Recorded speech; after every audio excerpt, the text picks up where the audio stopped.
Dr. Ryan French here with Livewell Family Chiropractic. Today we have Stephen. He's a patient of ours. He's been with his family, has been coming here for a long time, and he's going to ask some questions maybe you have had.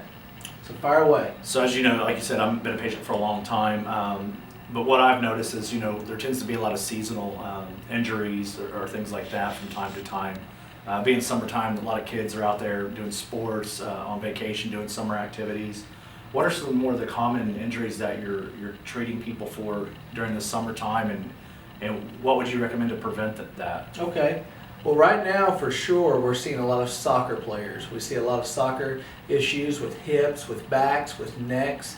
I mean, if you've gone and watched a soccer game, you can see all the things that they go through.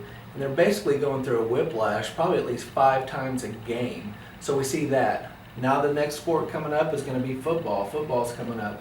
A lot of people don't know this, but as a chiropractor, we do physicals as well for those school kids that want to go in there.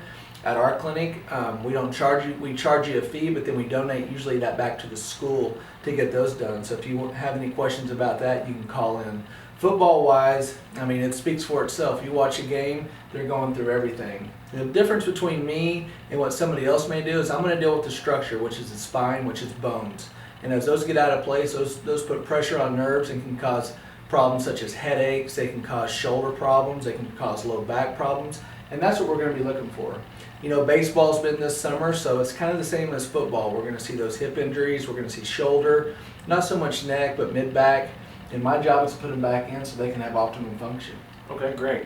And that's great about, like, if they're having an injury. Is there anything they can do to prevent it? Do you recommend any stretches or any kind of routine, or maybe come in for preventative maintenance before they get injured? Yeah, definitely. What we want to do is you want to go through those stretches with either their trainers that they have. They want to warm up, do those things. But just like you hit on that nail on the head, they got to be preventative. You got to get in here, because when you get an injury, the body is showing, you're usually at about 60% dysfunction before you even get a symptom. So what I tell people is cancer patients. I've never had a cancer patient come in and say, Doc, I got some bad news today. I've got cancer, but the good news is it started yesterday.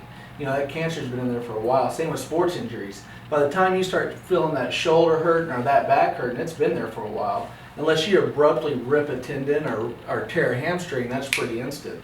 So what we can do is we can make sure everything's in alignment to where it needs to be, so that those injuries aren't as quick, and we can prevent those from becoming major or even sideline injuries. Okay, well, great, and thanks for answering my questions about sports injuries. Yep.